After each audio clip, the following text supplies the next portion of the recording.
Magandang buhay ka, Master. Salamat sa patuloy na pagsusubaybay ng ating kabanata. Ang iyong pag-subscribe sa ating channel ay magiging kaaya-aya. Kabanata 2641.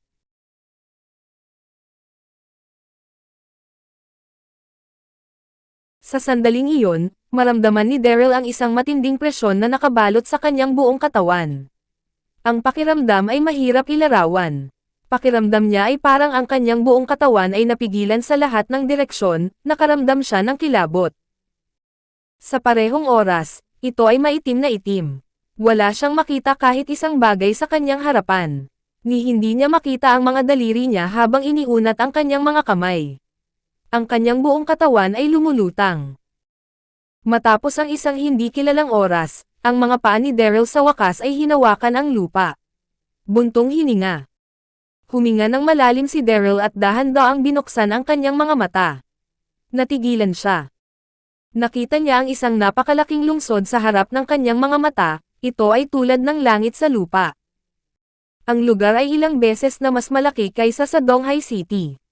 Akala niya ito ay isang sinaunang libingan.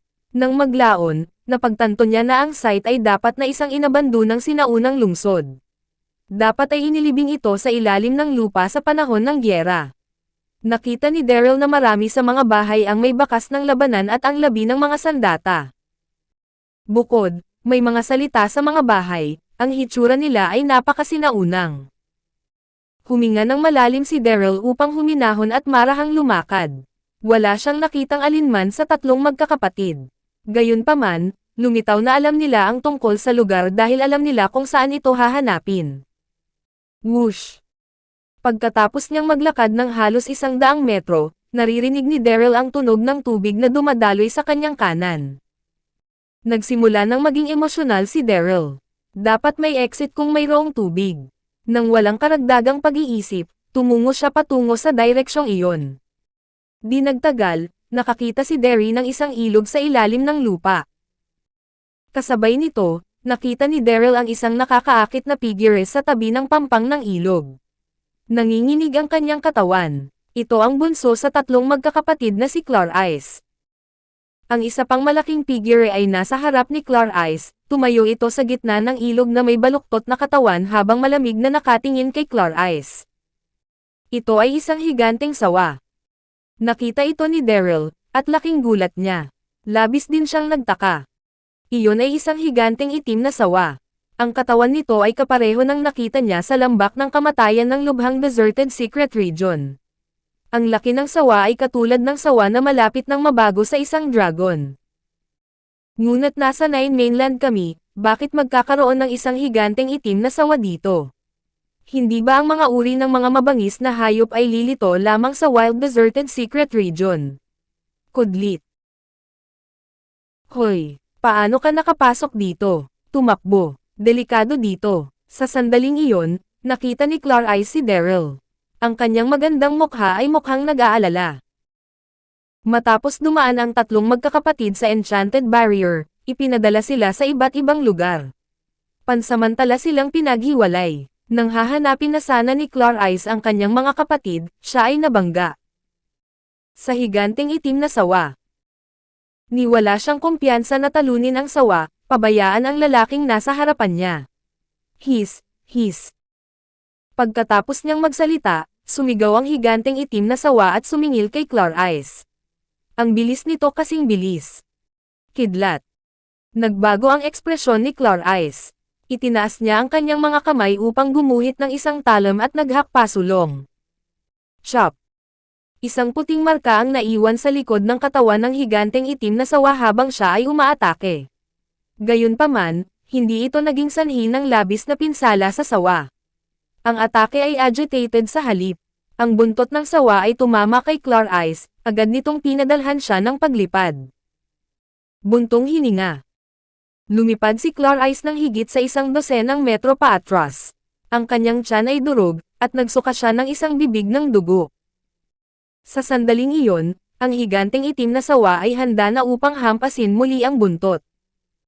Si Clarice ay hindi man tumayo, walang paraan upang maiwasan niya ito. Ang mukha niya ay namula nararamdaman niyang wala ng pag-asa. Bang! Hindi nag-atubili si Daryl nang makita iyon. Tumakbo siya papunta sa ulo ng higanteng itim na sawa at pinapagana ang kanyang panloob na enerhiya. Mabilis niyang sinuntok ang ulo ng hayop. Bang! Gumamit lamang si Daryl ng halos 60% ng kanyang panloob na enerhiya sa kanyang suntok. Umungol ang higanteng itim na sawa at namatay agad. Nanginginig ang katawan ni Clarice nang makita iyon. Gulat na gulat siya. Ang taong iyon ay mukhang napaka-ordinaryong, sino ang nakakaalam na ang kanyang kapangyarihan ay napakasindek. Kudlit. Sino siya? Kabanata 2642. Namangha siya. Tumayo si Clarice, at nanginginig ang kanyang katawan. Hindi siya maaaring gumamit ng anumang lakas. Ang higanteng itim na sawa ay masyadong malakas. Nagtamo ng pinsala si Clarice nang hampasin siya ng buntot nito. Nang makita niya iyon, sinabi ni Daryl, "Huwag kang mag-alala, nasugatan ka lamang dahil sa panginginig ng boses. Magiging ikaw." Mabuti pagkatapos ng ilang pahinga. Panipi. Habang nagsasalita siya, may naalala si Daryl at nagtanong, "Ay, oo. Ano ang lugar na ito? Ikaw at ang iyong mga kapatid ay tila pamilyar sa lugar na ito." Iyon. Napakagatlabi si Clarice sa pag-aalangan. Iyon ay isang lugar na pag-aari ng tribo ng Raksesa. Ang desyerto na ito ay isang lungsod na itinayo ng tribo ng Raksesa ilang libong taon na ang nakalilipas. Nang maglaon, dahil sa ilang tunggalian kay Emperor Zuan Yuan, kinuha niya ang lugar na ito, at ang mga tao mula sa aming tribo ay pinatalsik. Sa Wild Deserted Secret Region. Panipi. Mukhang nagkasalungatan si Clarice nang sinabi niya iyon. Ito ang kanilang sikreto, isa na hindi nila dapat ibahagi sa anumang mga tagalabas, lalo na ang mula sa Siam na mainland. Gayunpaman, nag-save si Daryl. Ang kanyang buhay, hindi nararapat para sa kanya na itago ito sa kanyang tagapagligtas. Nakita ko. Tumango si Daryl matapos niyang marinig iyon, naintindihan niya ang sitwasyon. Hindi nakakagulat na ang lugar na ito ay ganito ang hitsura. Sinaunang. Nagpatuloy na sinabi ni Clarice, nang mapilitang umalis ang aming mga ninuno, may iniwan sila dito. Narito kami upang hanapin ito. Gayunpaman, natagpuan kami ng Green Cloud Sect 2 araw na ang nakakalipas. Akala nila ay mga tiktik mula sa tribo ng Raksesa at narito kami upang saktan sila. Kaya, kinulong nila kami. Panipi. Nang sinabi niya ang huling pangungusap, ngumiti si Clarice kay Daryl. Ito ay isang lihim na ibinabahagi ko sa aking mga kapatid. Hindi ko dapat sabihin sa iba. Kaya, dapat mong itago sa iyong sarili, lalo na kapag nakikita mo ang aking mga kapatid. Mangyaring huwag magsalita ng kahit isang salita. Kung hindi, pag-alitan nila ako. Panipi. Ang kanyang mga mata shown sa pag-asa, siya ay tumingin hindi kapanipaniwala kaakit-akit at kaibig-ibig. Isang ngiti ang lumitaw sa mukha ni Daryl, tumango siya at sinabi, "Mabuti, hindi ko sasabihin sa sinuman. Hindi ko pa naisip ang isang banayad na babae sa tribo ng Raksesa." Bang!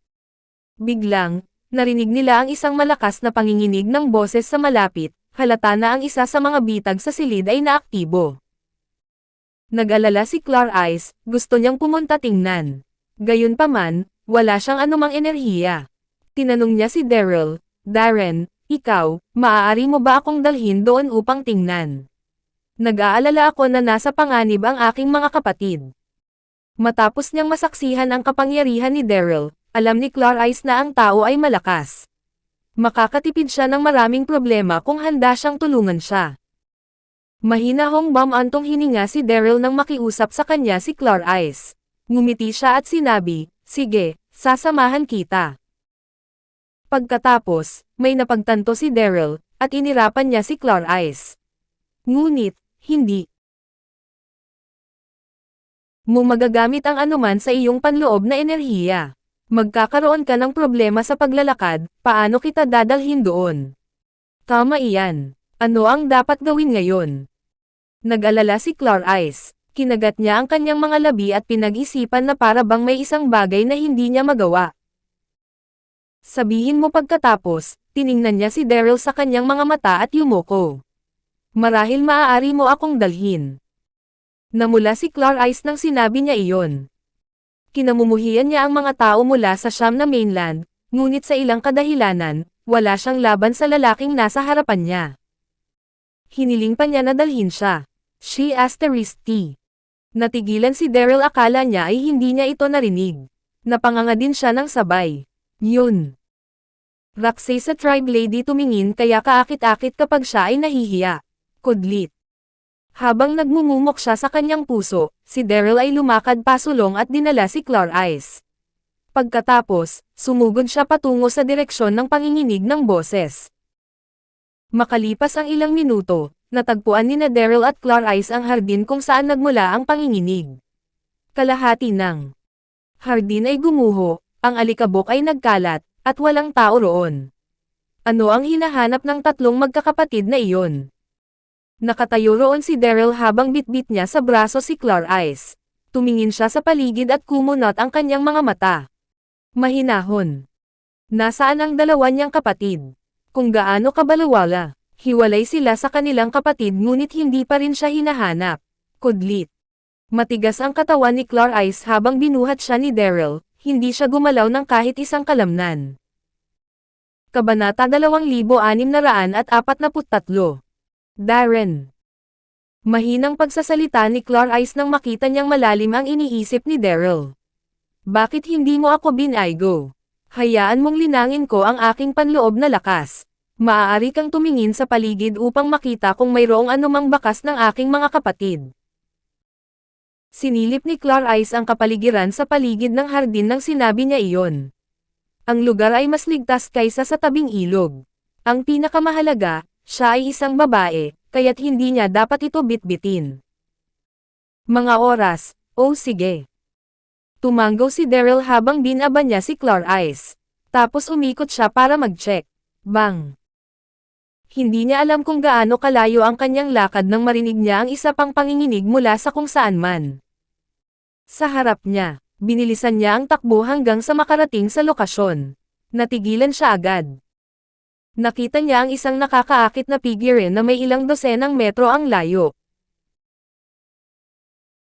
Ang kanyang napakarilag na mukha ay mukhang nawala at nabigla, tumingin siya lubos na natigilan. Si Melody yon, guro. Nakita din ni Melody si Daryl. Masiglang sigaw niya habang sumugod. Guro, alam kong magiging kayo. Mabuti, panipi. Ngumiti si Daryl. Bakit ka nandito? Tumingin si Melody sa paligid at marahang sinabi, pagkagising ko, narinig kong sinabi ng mga bantay ng bilangguan na tumakas ka.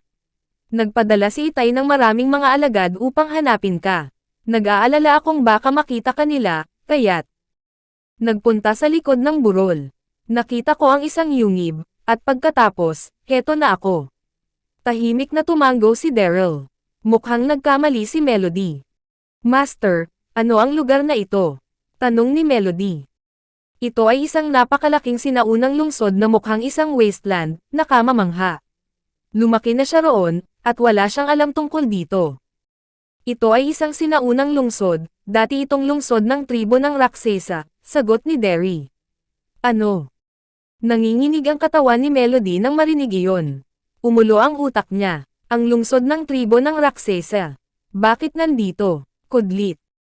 Gayunpaman, walang pagkakataon si Daryl na ipaliwanag. Pinangako niya kay Clarice na hahanapin ang mga kapatid nito, ngunit bumangga siya kay Melody bago niya makita ang mga ito. Tapos, sinama ni Daryl si Melody habang nagpatuloy sa paglingon. Ang disyerto ay masyadong malawak, kahit na alam ni Daryl ang tungkol sa geomancy ni Yin at Yang, madilim pa rin para sa kanya upang makakita ng anupaman, kaya't naligaw siya. Master, tumingin ka rito. Matapos ang halos 10 minuto, binilisan ni Melody ang kanyang takbo. Blanko siyang nakatingin sa harapan habang nakaturo sa isang pader. Kumunat ang noo ni Daryl habang tumalikod upang tingnan. Nakita niya ang ilang mga sinaunang pattern sa mga dingding. Mayroong mga larawan ng mga kalalakihan noong sinaunang panahon na nangangaso ng ilang mga hayop. Ang lahat ng mga kwadro na gawa ay mukhang totoong-totoo. Mayroon ding isang itim na pinjutan sa gilid ng dingding. Mukha itong gawa sa itim na kulay na bato, talagang natitirang ito. Malinaw na ang bato ay isang uri ng bitag. Para saan ang batong iyon? Sa sandaling iyon, talagang may pagkausisa si Melody habang tinanong niya si Daryl. Sa parehong oras, tinitigan niya ang pader ng hindi kumukurap. Huminga ng malalim si Daryl at umiling. Ito ay dapat na isang bitag. Ang buong lugar ay kakaiba. Tumanggaw si Melody nang marinig iyon. Gayunpaman, ang kanyang matinding pag-usisa ay nagdulot pa rin sa kanya upang lumakad pasulong. Paalala ni Daryl sa kanya nang makita niya iyon. Ang aking mag-aaral, huwag.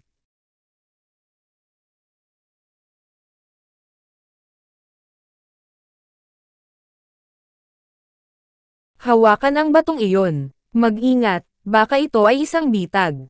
Habang nagsasalita siya, walang malay na tumingin si Daryl sa paligid. Kabanata 2644 na typo errors ahead. Guro, ang lugar na ito ay matagal nang sarado, walang mapanganib. Mukhang lundo si Melody habang nakatingin sa paligid. Sinabi niya, kahit na may bitag, naitakda ito ilang libong taon na ang nakakalipas. Hindi na dapat gumana.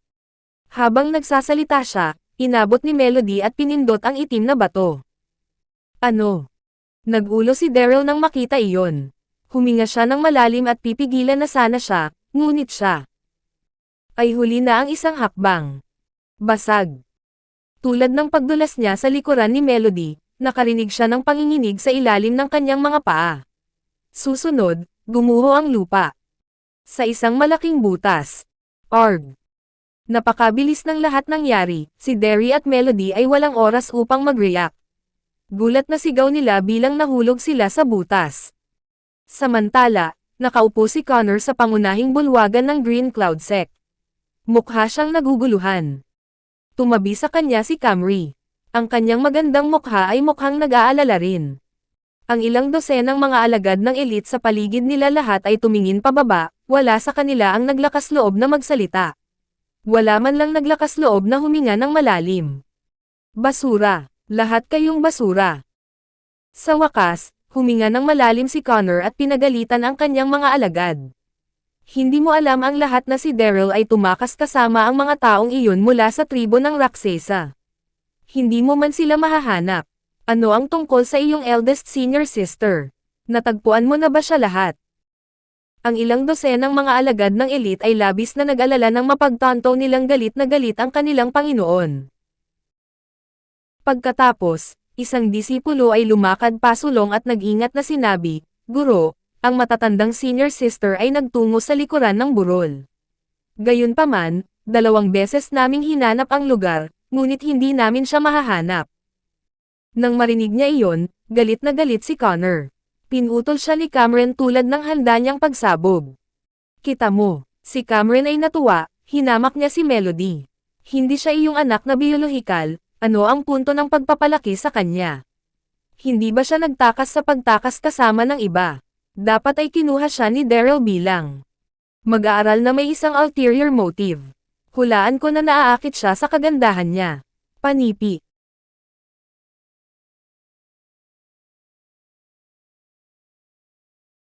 Ayaw ni Cameron kay Melody. Hindi niya palalampasan ang pagkakataong masira ang relasyon ng asawa niya kay Melody nang nawala ang dalaga. Huwag ka nang magsalita. Nagdilim ang mukha ni Connor nang sinabi niya kay Cameron, huwag kang magsalita ng walang katuturan bago namin siya natagpuan. Guro. Bigla, isang alagad na mabilis na pumasok sa bulwagan.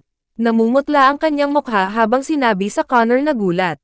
Master, may masamang balita. Narito si Zhangju. Halos maparalisa ang alagad sa lupa nang sinabi niya iyon.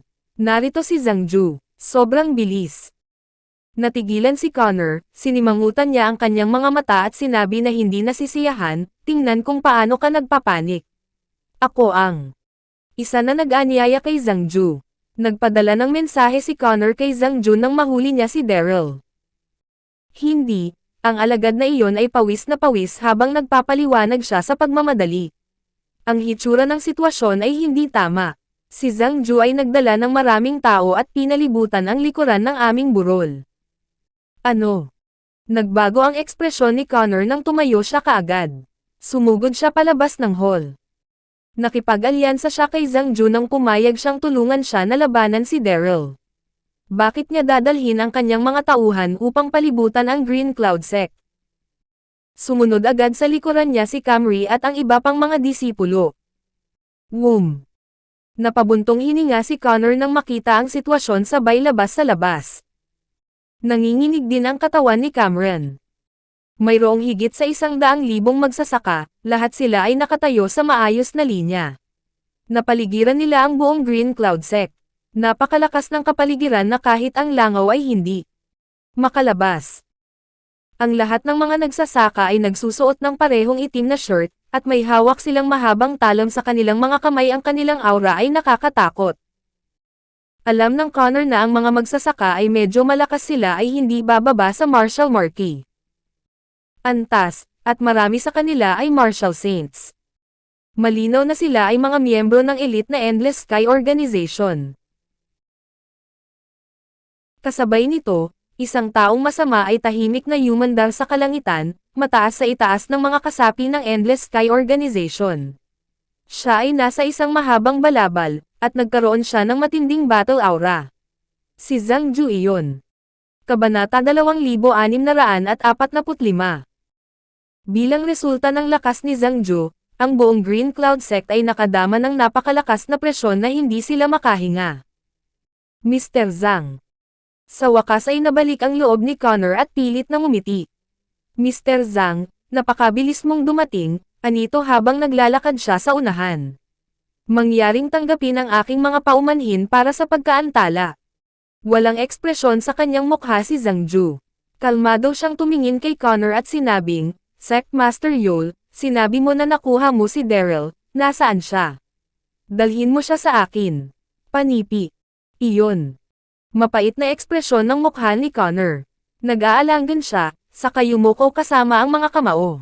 Mr. Zhang, magiging matapat ako. Si Daryl ay masyadong kasuklam-suklam, nakatakas siya mula sa bilangguan. Ipinadala ko ang aking mga tauhan upang hanapin siya saan man. Si Cameron, na tumayo sa tabi niya, ay nagsabing, oo, na si Daryl ay isang kakilakilabot na tao. Hindi lamang siya tumakas, ngunit dinakip din niya ang aming anak na ampon. Masyado kang nagsasalita. Talagang nagalit si Connor habang nakatingin kay Cameron. Gayunpaman, hindi niya ipinakita ang kanyang emosyon dahil naruroon si Zhang Ju.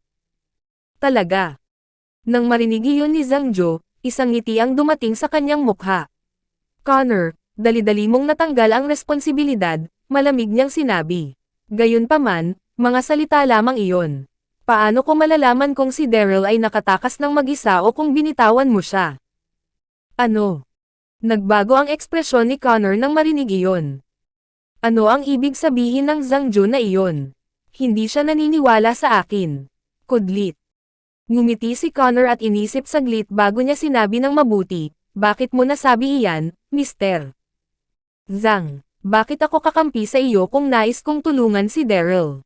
Medyo nakakagulat, Mr. Zhang, kung naghihinala ka sa akin. Panipi. Kainahinala ka. Tumawa si Zhang Ju. Malalim ang kanyang tinig nang sinabi niya, Connor, hayaan mong tanungin kita, narinig ko na ang iyong ampon na anak ay mag-aaral ni Daryl, totoo ba iyon? Ang iyong anak na babae ay nagtatag din ng Rose Mercenary Group 2 taon na ang nakakalipas at naging pinuno nito. Ilang araw lamang ang nakakalipas, siya ay naging tagapamahala ng alyansa ng mga grupong mersenaryo. Nagawa mo ba? Alam mo rin yun, panipi. Nang sinabi niya iyon, ang mukha ni Zhang Ju ay walang ekspresyon. Ang kanyang puso ay labis na malamig at malupit. Tama iyon, ang katiwala sa pangkat ng mersenaryo ay nabuo upang gumawa ng aksyon laban sa Yellow Sky Trading. Si Zhang Ju, bilang tao sa likod ng Yellow Sky Trading, ay naiintindihan na magalit. Iyon. Ang ekspresyon ni Connor ay nag-aalinlangan, ang kanyang puso ay nakaramdam ng asim, at hindi niya maiwasang sabihin, ang aking anak na babae ay paluloko lang, Mr. Zhang, mangyaring huwag maging calculative sa mga nakababatang henerasyon. Mahinang ngumiti si Zhang Ju. Mabuti, isasantabi ko ang usapin tungkol sa samahan ng mersenaryo na grupo sa ngayon at hindi pag-uusapan ito. Gayunpaman, ang iyong anak na babae ay mag-aaral ni Daryl. Sinabi mo na nakuha mo si Daryl, ngunit ngayon ay hindi mo siya kayang isuko sa akin. Kung gayon, inaangkin mong sina Daryl at tumakas ang anak mong babae. Alam mo ba ang mga kahihinatnan para sa maling paggawi sa akin ng ganyan? Ang mukha ni Zhang Ju ay tila masama at malamig nang sabihin niya ang huling pangungusap. Lahat, pakinggan ang utos ko. Si Zhang Ju ay umungal ng matinding pagpatay sa aura. Dalhin mo sa buong Green Cloud Sect. Patayin ang sino mang lumalaban. Tama iyon, si Zhang Ju ay walang tiwala sa Connor man lang. Nais niyang gamitin ang oportunidad na iyon upang sakupin ang Green Cloud Sect. Opo. Tumugon ang higit sa 100,000 mga piling alagad ng Endless Sky Organization, ang kanilang aura ay yumanig sa mundo. Mabilis nilang hinayla ang kanilang mga mahahabang talon at dumulas patungo sa Green Cloud Sect. Arg! Napakabilis ng lahat nangyari. Maraming mga disipulo ng Green Cloud Sect ang nagalit, at nais nilang ipagtanggol ang kanilang sarili. Gayunpaman, bago nila iguhit ang kanilang mga sandata, nahulog sila sa mga pool ng dugo. Zhang Ju, ikaw. Nagulat si Connor at galit, namumutla ang mukha niya. Taos-puso siya sa kanilang alyansa, ngunit duda siya ni Zhang Ju. Sa wakas, ang Green Cloud Sect ay nakamit ang isang malungkot na pagtatapos. Kung alam niya ang tungkol doon, hindi niya inambush si Daryl. Gayunpaman, huli na. Ang mukha ni Zhang Ju ay kakilakilabot nang sinabi niya, Connor, ikaw ang sumusubok na hatakin ako ng trick, gusto mo akong lokohin. Huwag mo akong sisihin sa pagiging malupit at walang puso. Ang mga mata ni Zhang Ju ay puno ng kalupitan, tinuro niya si Connor at sinabi, kung sumasang-ayon ka na sumali sa Endless Sky Organization, iligtas ko ang iyong buhay. Arg! Ang isa pang bilog na masakit na sigaw ay narinig ilang dosenang mga disipulo ng Green Cloud Sect na nagtangkang pigilan ang pag-atake ay nahulog sa mga pool ng dugo. Kabanata 2646. O sige, sige. Grabe ang itsura ng mukha ni Connor. Galit na galit siya, at nagpatuloy ang kanyang galit sa kanyang puso. Sinaman niya ng tingin si Zhang Ju. Bulag ako nang pumayag akong makipagtulungan sa iyo, Zhang Ju. Nais mong sakupin ang Green Cloud Sect. Napakahusay. Dapat mong tanungin ang aking K-back kung sumasang-ayon ito sa iyo. Umungal si Connor matapos niyang sabihin ang huling pangungusap. Mga alagad ng Green Cloud Sect, hindi natin hahayaan na makuha ng masamang taong iyon ang gusto niya kahit na kailangan nating ipaglaban hanggang sa ating kamatayan ngayon. Patayin. Nang marinig nila ang ugong ng kanilang sect master, lahat ng mga disipulo ng Green Cloud Sect ay bumalik sa kanilang katinuan. Gumuhit sila ng kanilang sandata at nagsimulang makipag-away sa kanilang mga kalaban. Bang! Bang! Bang! Ang malalakas na tunog ay umalangaw-ngaw sa buong Green Cloud Sect, nagsalungatan ang mga sandata, at umugang ang mga tinig habang nagpatuloy ang pagpatay.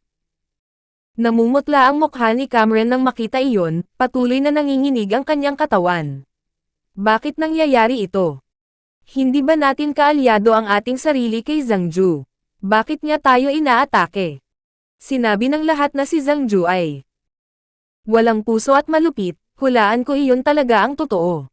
Kung nalaman ko iyon kanina, hindi ko hinihikayat ang aking asawa na kumilos laban kay Daryl. Kudlit. Habang iniisip niya, isang pahiwatig ng panghihinayang ang lumitaw sa napakarilag na mukha ni Cameron. Samantala, whoosh, whoosh, whoosh. Umungol ang hangin sa tainga nila nang mabilis na mahulog sa butas sina Daryl at Melody. Ang kanilang paligid ay maitim na maitim, wala man lang silang makita. Master, natatakot ako. Nagpapanik at sumigaw si Melody. Sa parehong oras, inabot nito at niyakap si Daryl. Tumunog. Naging blanko ang isip ni Daryl nang maramdaman niya ang katawan ni Melody. Ang kanyang apprentice ay mayroong sexing katawan. Gayunpaman, Wala sa mood si Daryl na tangkilikin iyon.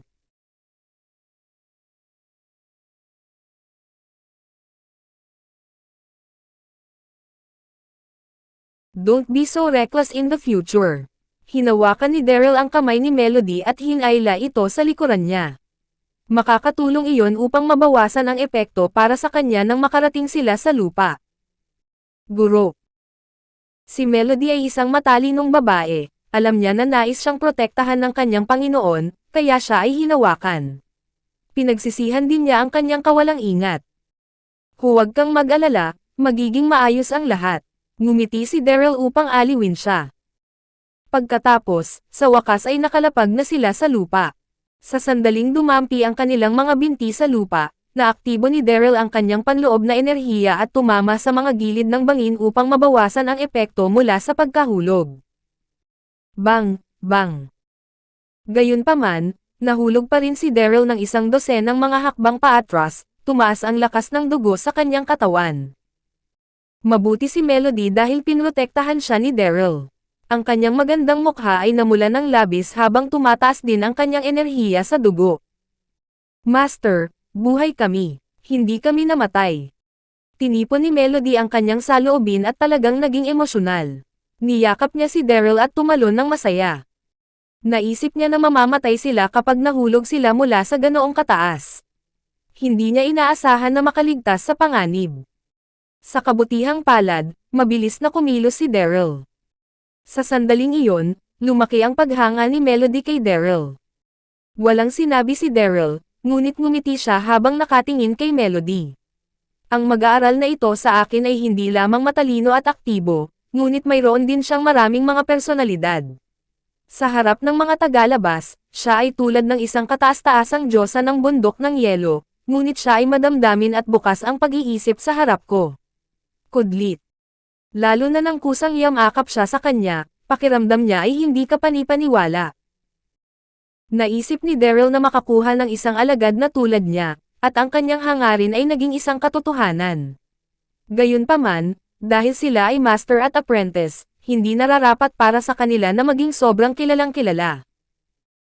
Napagtanto ni Melody ang nangyari nang makita niya ang ngiti sa mukha ng kanyang Panginoon, ngunit wala siyang sinabi. Naalala niya na niyakap niya ng maigi ang kanyang Panginoon, ang kanyang magandang-maganda na mula-muli, at naramdaman niyang nasunog ang kanyang mukha. Guro, ako, kinagat ni Melody ang kanyang mga labi habang siya ay nagbulang-bulungan, nakaramdam siya ng hiya. Ngumisi si Daryl. Kabanata 2647. Natuwa si Daryl nang makita ang mukha nito. Ngumiti siya at sinabi, ano ang nangyari? Nakalimutan ko na ito, ngunit isipin ang iyong mga aksyon sa hinaharap. Tumingin sa paligid si Daryl nang sinabi niya iyon. Nang makarating sila, wala silang malinaw na makita. Matapos maiayos ang kanilang mga mata sa madilim na kapaligiran, napagtanto ni Daryl na ito ay isang napakalaking lagusan, at ito ay nakatile ng berdeng mga bato. Kagaya ng pasukan ng syudad noong mga sinaunang panahon. Ang tunnel ay damaloy ng diretso, ngunit hindi siya sigurado kung saan ito haantong. Buntong hininga. Huminga ng malalim si Daryl nang makita iyon. Nakaramdam siya ng labis na pagkamangha.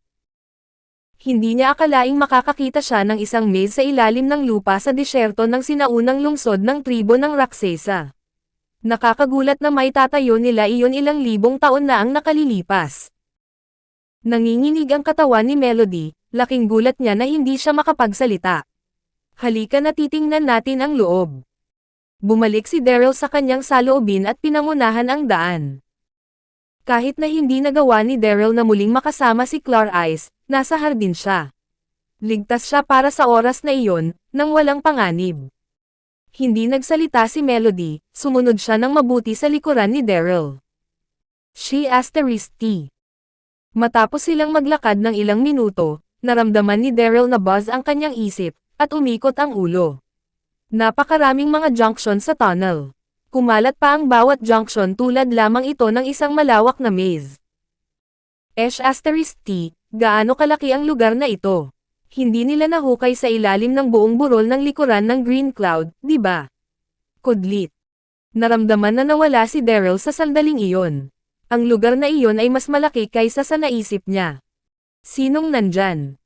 She asterisk T, iyon ba ang binata at si Melody? Tulad ng handa na si Daryl na pag-aralan ang pattern ng Under's Maze, narinig niya ang isang dagandong mula sa kanyang harapan. Susunod, lumitaw ang dalawang numero mga 10 metro sa harap niya. Ang kanilang mga mata ay napuno ng galit, ito ay ang dalawang kapatid ni Clarice. Pag-aaway at Woody. Nang makita ng dalawang magkakapatid si Melody, mukhang masungit sila. Ang panganay na senior sister ng Green Cloud Sect. Hindi kailanman naisip na magkikita tayo sa lalong madaling panahon, tama. Panahon na upang maayos ang ating score. Nang sabihin nila iyon ay mukhang mabangis ang dalawa.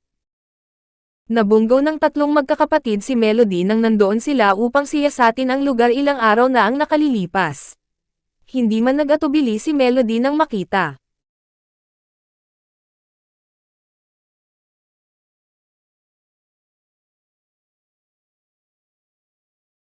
Sila, pinamunuan niya ang 12 ng mga disipulo ng Green Cloud Sect upang makuha ang tatlong magkakapatid. Ang dalawang kapatid na iyon ay nasa sabik ng mabangga sila. Melody ulit sa lagusan. Kung nakita nila siya kanina, wala silang magagawa laban sa kanya. Ang kapangyarihan ni Melody ay umabot sa antas ng langit na pag-akyat. Gayunpaman, maramdaman ng dalawang magkakapatid na mahina si Melody, parang nasugatan siya. Hindi nila alam na hindi siya nasugatan, ngunit nalanghap niya ang Dr. Lawrence na pulbos. Hindi ito naging pinatalsik ng tuluyan sa kanyang system. Kinumo ni Melody ang kanyang mga mata nang makita ang dalawang magkakapatid na iyon, ngunit wala siyang sinabi. Bumantong hininga si Daryl at sumulong habang sinabi niya, "Mga Ginoo, hindi sinasadya ang paglalakad namin dito. Wala kaming masamang balak sa iyo. Naniniwala rin ako na ito ay hindi pagkakaintindihan ng naaresto ka ng mag-aaral, panipi. Gayun din, ang iyong kapatid ay naroon at naghihintay para sa iyo na hanapin siya pareho. Kaya, hindi na kailangang makipag-away." Matapos niyang magsalita, ang kapaligiran ay napunta sa kumpletong katahimikan. Ayaw ni Daryl na labanan sila dahil wala siyang galit sa kanila. Mas mahalaga, nais malaman ni Daryl ang lihim ng P1A's na iyon na ayaw niyang makarating sa anumang iba pang mga problema. Gayunpaman, ang dalawang magkakapatid ay wala man lang pakialam kay Daryl. "Sino sa palagay mo ikaw? Tumabi ka." Akala ng dalawang magkakapatid na si Daryl ay isang ordinaryong tao lamang mula sa Nine Mainland, hindi siya nagbigay ng banta sa kanila. Gayunpaman, sa pagsasalita niya, may biglang napagtanto si Woody. Agad na nakalak ang kanyang paningin kay Daryl.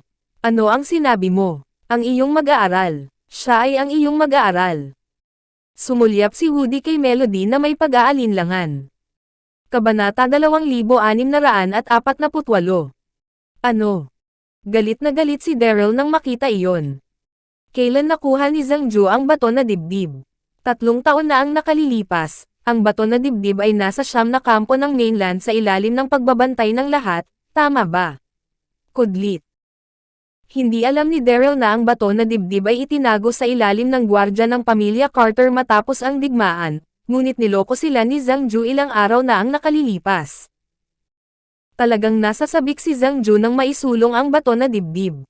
Sinimulan niyang buhayin ang kanyang panloob na enerhiya, sinubukan niyang kunin ang Dragon Ball mula sa katawan ni Jul. Gayunpaman, makalipas ang ilang minuto, laking gulat ni Zhang Ju nang makita na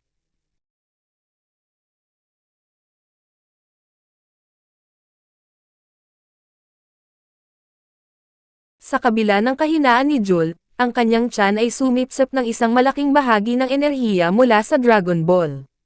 Ilalagay niya siya sa oven ng elixir kung nais niyang makuha ang Dragon Ball. "Sayang ang oras ko." Si Zhang Ju ay nagalit sa oras na iyon. Malamig niyang sinabi ito, saka tinaas ang kamao at tinamaan ang tiyan ni Jul. Piyuk. Talagang mahina si Jul, hindi niya kinaya ang suntok na iyon. Sinuka niya kaagad ang dugo. Tila itim ang kulay ng kanyang dugo. Malinaw na ang suntok ay nagdadala ng ilang lason dito. Makalipas ang 2 segundo, Ang balat ni Joel sa buong katawan ay naging itim. Joel, ungol ni Daryl. Ang kanyang puso ay nadurog. Si Joel ay isang banayad at mabait na tao, ngunit kailangan niyang dumaan sa matinding pagdurusa. Tumawa si Zhangju. Natuwa siya nang makita niya si Daryl na nasa matinding kalungkutan. Ang puso mo ay nasasaktan, Daryl. Naiisip mo na ba ang kaganapan ngayon kapag pinilit mo akong ubusin ang Heaven Cult Elixir? GB. Ang suntok ko ay tinawag na 9 Silence Poison Punch. Ang taong sinaktan ko ay mamamatay ng isang kakilakilabot na kamatayan. Ang lason. Pagkatapos, malamig na iniutos ni Zhangju, itali mo siya gamit ang bato na dibdib at ihagis siya sa ilog sa likuran ng mga burol. Siyempre, ayaw itapon ni Zhangju ang bato na dibdib at si Joel. Mayroong isang ilog sa hilaga ng Lunar Hill na hindi nakaharap sa araw. Nagyayelong ang tubig sa ilog.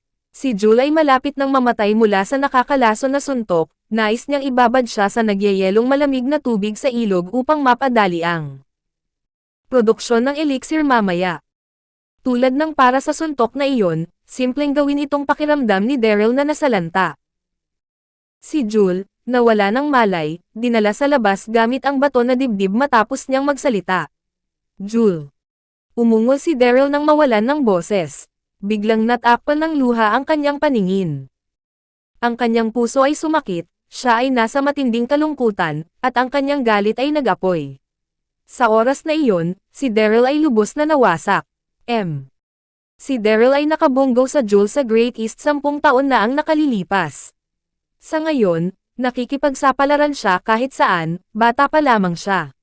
Siya ay matyaga at mahabagin, at lahat ay sambahin sa kanya. Tretuhin siya ni Daryl tulad ng kanyang nakababatang kapatid na babae. Nilayon niyang bigyan si Joel ng magandang buhay bilang bumuti ang kalagayan ng pamayanan. Hindi niya inaasahan na papatayin ni Zhangju si Joel bago dumating ang araw. Galit na galit siya. Namula ang mukha ni Daryl habang nakatingin kay Zhangju. Tuwang-tuwa si Zhangju nang makita ang hapdi ni Daryl. Malamig siyang ngumiti. Ang puso mo ay nadurog, di ba, Daryl? Gayun din, nakuha ko ang buong pamilya Carter noong isang araw. Lahat sila ay nasa bilangguan sa likuran ng burol. Tumawa si Zhangju. Nagagalit ka pa ba ngayon? Huwag mo akong sisihin, ikaw ang hadlang sa panaginip ko na sakupin ang Siyam na mainland. Huwag kang mag-alala, pagkatapos kong patayin ka, ipapadala ko ang buong pamilya Carter at ang iyong mga kaibigan. To meet you in hell. Panipi. Papatayin kita. Baliw na ungol ni Daryl. Sumabog ang nabaliw na enerhiya mula sa kanyang katawan. Ang mga tanikala na bakal sa paligid ng kanyang katawan ay pira-piraso. Pinakawalan ni Daryl ang kanyang mga akupong puwersahang nasa ilalim ng kanyang matinding galit. Gusto kong mamatay ka. Galit na ungungal ni Daryl habang nakataas ang dalawang kamay. Agad na umikot ang hangin. Sunod, sinuntok niya. Zhangju. Kabanata 2649. Libo-libong mga kalidad. Libo-libong mga kalidad, iyon ang lihim na pamamaraan na nalinang ni Daryl sa ilalim ng bunganga ng bulkan. Hindi niya nagamit ang diskarteng iyon sa ilalim ng normal na kalagayan. Ginagawa lang nito. Sumabog nang siya ay nasa ilalim ng matinding kalungkutan at kalungkutan. Wow! Huminga ng malamig ang mga disipulo ng Endless Sky Organization nang makita nila iyon. Si Zhangju ay malamig na ngumiti sa halip. Hindi masama, maaari mo pa ring palabasan ang iyong acupoint ng buong lakas sa ilalim ng gayong mga pangyayari. Hindi nakakagulat na ikaw ay sikat sa Nine Mainland. Malamig na sabi ni Zhangju. Malamig na nagningning ang kanyang mga mata. Gayunpaman, hindi madali para sa iyo na patayin ako. Panipi. Si Zhangju ay itinaas ang kanyang palad ng mabagsik habang nagsasalita siya, at isang gintong sinag ang lumitaw, sinisira ang langit at lupa habang siya ay nag-charge. Gumamit si Zhangju ng isang higanteng gintong palakol sa kanyang mga kamay. Ang sinag mula sa palakol ay kasing lakas ng sinag ng araw, iyon ang Sky-Breaking Axe. Ano? Sumubsob ang puso ni Daryl nang makita ang Sky-Breaking Axe. Namangha siya. Mayroon siyang Sky-Breaking Axe. Hindi nakakagulat na kumilos siya nang walang takot. Iyon ay Zhang Ju ay masyadong kasuklam-suklam, mayroon siyang sky-breaking axe sa lahat ng ito, at hindi niya ito ipinakita. Ginamit lang niya ito sa pinaka-hindi kritikal na oras. Nakakahiya namang tao. Kudlit. Tumingin si Zhang Ju sa langit at tumawa nang makita ang reaksyon ni Daryl. Nagtataka. Sa totoo lang, nakuha ko na ang sky-breaking axe 1 taon na ang nakakaraan, ngunit itinago ko ito. Daryl, itinago ko ang sky-breaking axe dahil gusto kong maghintay para sa araw na.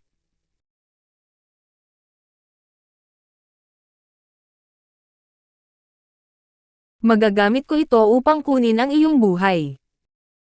Isang pamilya ng magsasaka mula sa South Cloud World ang nag-imbestiga sa Wild Deserted Secret Region 1 taon na ang nakalilipas. Natagpuan nila ang sky-breaking axe ng nagkataon. Nalaman ito ni Zhang Ju at nagpadala ng sinuman upang sirain ang buong pamilya upang makuha ang sky-breaking axe. Sa nakaraang taon, itinago ni Zhang Ju ang sky-breaking axe upang magamit niya ito laban kay Daryl sa paglaon. Nais niyang tawagan ang palakol sa lambak ng kamatayan. Gayunpaman, nagawa niyang makuha si Daryl dahil ang lalaki ay naabala ng Jewel, kaya't hindi niya kailangang gumamit ng palakol. Sa puntong iyon, habang naranasan niya ang galit ni Daryl, hindi nag-atubiling si Zhang Ju at agad na tinawag ito. Bang bang bang. Ang suntok ni Daryl ay sumalpok sa gintong sinag na inilabas ni Zhang Ju. Isang malakas na panginginig ng aura ang sumabog. Ang buong pangunahing bulwagan ay dinurog sa isang iglap, at pinuno ng mga abo at alikabok ang buong lugar. Si Zhang Ju ay kumuha ng 10 hakbang na paatras sa mga abo at alikabok. Ang kanyang mukha ay mukhang mapatla, at siya ay may sariwang dugo smear sa mga sulok ng kanyang bibig. Ang 1,000 calamities ni Daryl ay may isang nakasisindak na kapangyarihan. Kahit na nablock ni Zhang Ju ang karamihan ng enerhiya sa sky-breaking axe, nasugatan pa rin siya. Si Daryl ay lumitaw na mapatla sa labas ng main hall ng sabay. Ang buong katawan niya ay puno ng dugo habang mabilis siyang bumababa ng burol.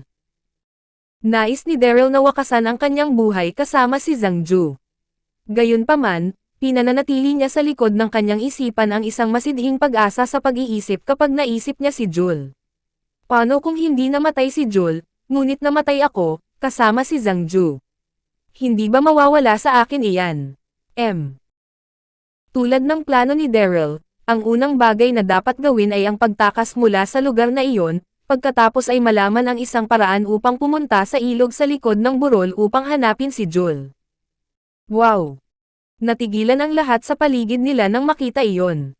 Matapos ang ilang segundo, ilang dosenang disipulo ang mabilis na nagtipon-tipon at tinulungan si Zhang Ju. Master, tumakas si Daryl. Ang mukha ni Zhang Ju ay mukhang kakilakilabot, ngunit may isang masamang ngisi pa rin ang lumitaw sa kanyang mukha. Huwag kang mag-alala, hindi siya makakatakbo ng napakalayo. Siya ay isang taong pinahahalagahan ang mga relasyon. Babalik talaga siya upang iligtas ang babaeng iyon.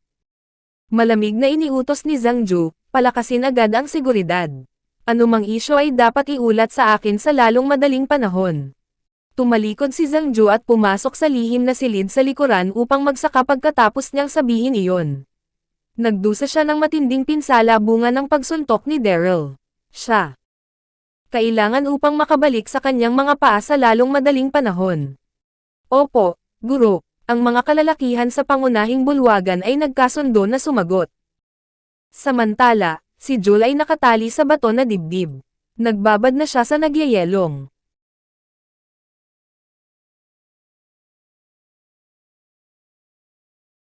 Malamig na ilog, ang lamig ay dumiretso sa kanyang mga buto.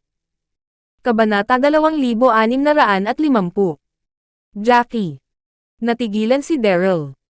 Paano napunta ang babaeng, yun dito? Pumunta sa impyerno.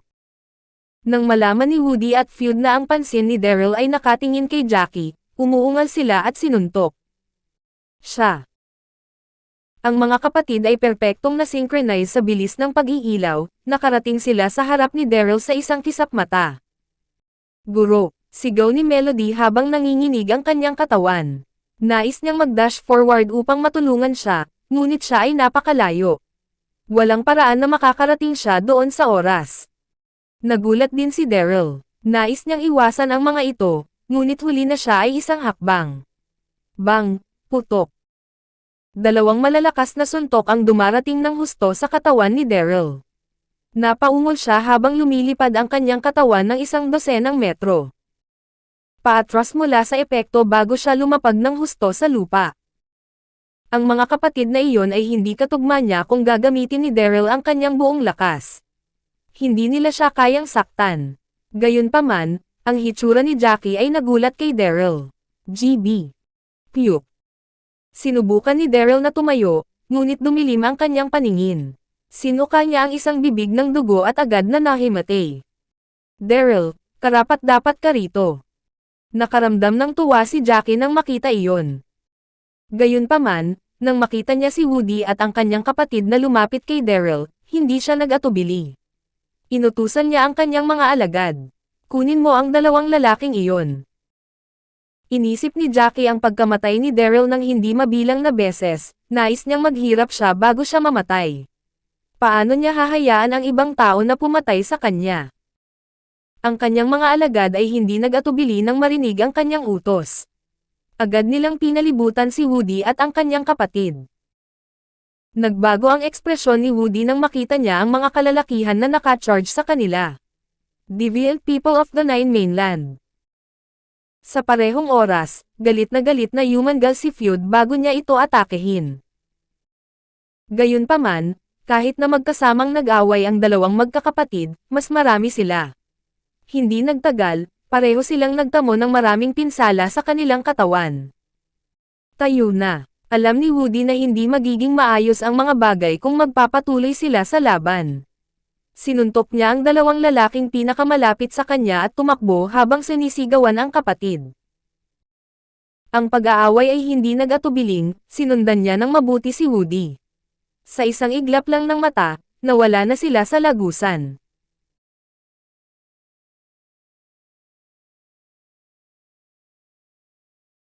Guro. Sa sandaling iyon, bumalik sa isip si Melody at tumakbo papunta kay Daryl. Hindi niya mapigilan ang umiyak. Napagtanto ni Melody na ang pinsala ni Daryl ay hindi malubha, ngunit nag-aalala pa rin siya nang wala siyang malay. Guro. Kumunat ang noo ni Jackie habang nakatitig kay Melody. Ikaw ay ang kanyang mag-aaral. Kumulo ulit ang galit sa puso ni Jackie. Daryl, ikaw ay B*****. Kumuha ka ng napakagandang mag-aaral, sigurado akong may maruming balak ka. Kudlit. Tama iyan. Tumanggaw si Melody habang sumasagot sa kanya. Hindi pa rin niya alam ang ugnayan ng babaeng iyon at ng kanyang Panginoon. Mabuti na, patawarin mo ako noon. Si Jackie ay hindi nag-aksaya ng anumang oras. Lumundag siya sa hangin ng kaaya-aya tulad ng isang sisni at sinuntok patungo kay Melody. Ikaw. Nagulat si Melody sa biglaang malupit na atake mula sa kabilang partido. Mabilis siyang tumayo upang ipagtanggol ang sarili. Kahit na nakamit na ni Melody ang antas ng Heaven Ascension, si Jackie ay may higit na karanasan, at siya rin ay isang tanyag na tao sa pamayanan sa mahabang panahon. 3 taon na ang nakalilipas, siya na ang naging Illusion Sound Sect Master at ang Elder Master ng Sunset Sect. Melody. Hindi maihambing sa kanyang pundasyon. Bang! Magandang buhay ka, Master. Salamat sa patuloy na pagsusubaybay ng ating kabanata. Ang iyong pag-subscribe sa ating channel ay magiging kaaya-aya.